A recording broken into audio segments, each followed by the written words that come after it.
নবম শ্রেণীর শিক্ষার্থীবৃন্দ, আজকে আমি তোমাদের গণিত বইয়ের 72 পৃষ্ঠার জোড়ায় কাজটি সমাধান করতে যাচ্ছি। আমরা একবার পড়ে নিই জোড়ায় কাজটি। সমস্যা 12% চক্রবৃদ্ধি মুনাফা হারে চক্রবৃদ্ধি মূলধন কত বছরে 40% বৃদ্ধি পাবে এটি। তাহলে এখানে আমরা সমাধান করতে যাচ্ছি।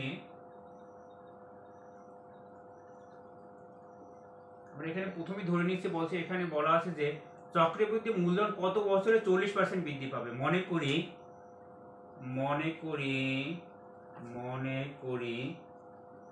n বছরে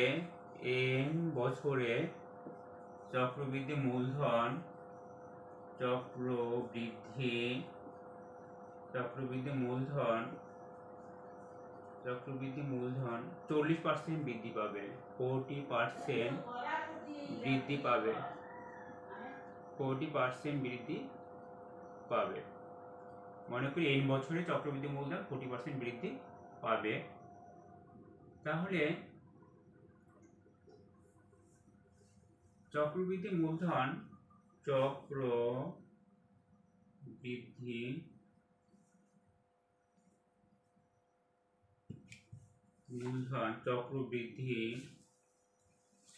মূলধন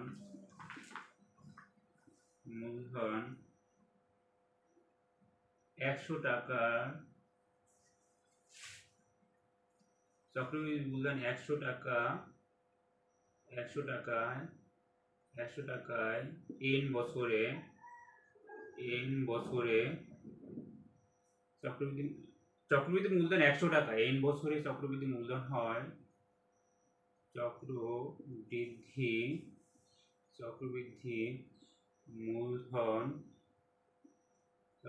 মূলধন হয় 140 টাকা। যেহেতু 40% বৃদ্ধি পেয়েছে, তাহলে 100 টাকা যদি আগে চক্রবৃদ্ধি মূলধন থাকে, তাহলে n বছর পরে হবে 140 টাকা। 140 টাকা। অতএব চক্রবৃদ্ধি মূলধন 100 টাকায় n বছরে চক্রবৃদ্ধি মূলধন 140 টাকা। তাহলে এক বছরে কত? এক বছরে চক্রবৃদ্ধি মূলধন হয়, এই 140কে আমরা ভাগ করব n দ্বারা, মোট সময় দ্বারা ভাগ করব। তাহলে আমরা পেয়ে যাব যে 100টা চক্রবৃদ্ধি মূলধন 100 টাকা হলে এক বছরে চক্রবৃদ্ধি মূলধন কত হবে সেটা পেয়ে গেছি। এবার আমরা লিখতে পারি প্রশ্ন মতে আগে আমরা চক্রবৃদ্ধি মুনাফা বের করে নিই। চক্রবৃদ্ধি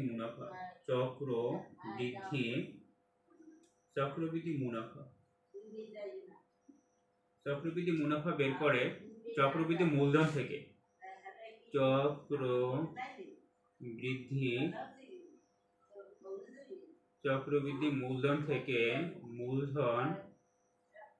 প্রারম্ভিক মূলধন বিয়োগ প্রারম্ভিক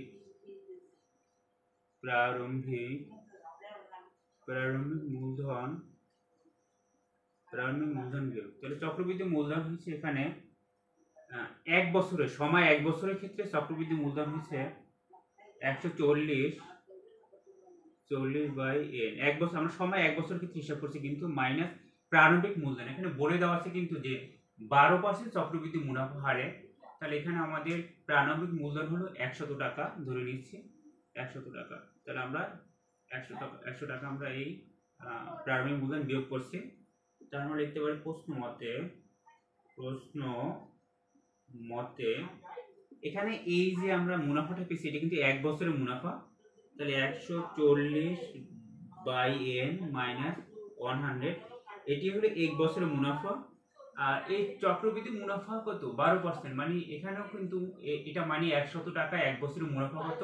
12 টাকা। তাহলে এখানে মুনাফা এই যে 12 টাকা, এটা কিন্তু এক বছরের মুনাফা 12 টাকা। তাহলে এটাও এক বছরের মুনাফা, এটাও এক বছরের মুনাফা। তাহলে আমরা এটা সমান এটা লিখতে পারি। আমাদের বের করতে হবে কত বছরে। এখান থেকে আমরা পরবর্তী লাইন সলভ করতে যাচ্ছি। এখানে আছে 140 বাই n মাইনাস 100 ইকুয়াল 12। এটা হলো ভগ্নাংশের বিয়োগ। আগে হরগুলো লসাগু বের করবে। এখানে হর আছে n আর এখানে 1, লসাগু আছে n। n দ্বারা n কে ভাগ করলে 1, 1 দ্বারা লসাগু গুণ করে 140 মাইনাস এখানে আছে 100n ইকুয়াল 12।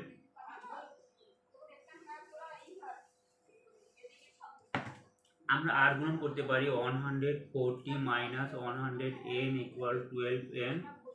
12n বা minus 100n minus 12n equal to এই পদটি আমরা বাম পাশে নিয়ে গেলে চিহ্ন পরিবর্তন হবে মাইনাস 140 বা মাইনাস 100 এখানে 100 আর 12 গুণ করলে আসে 112n ইকুয়াল মাইনাস 140 উভয় পক্ষকে মাইনাস 1 দ্বারা গুণ করলে থাকে 112n ইকুয়াল টু 140 আমরা n এর মান বের করবো তাহলে n সমান আসে কত 140 বাই 112 আমরা এটা 140কে আমরা 112 দ্বারা ভাগ করে দেখি 140 ভাগ 112 আসে 1.25 আমরা জানি যে 1 কে যদি আমরা 4 ভাগ করি তাহলে 4 ভাগ করলে কিন্তু তার 4 ভাগের 1 ভাগ সমান 0.25 তাহলে এটা যেহেতু বছর তাহলে আমরা 12 মাসকে যদি 4 ভাগ করি তাহলে 1 ভাগে আসে 3 বছর তাহলে আসে কত 1 বছর 3 মাস 1 বছর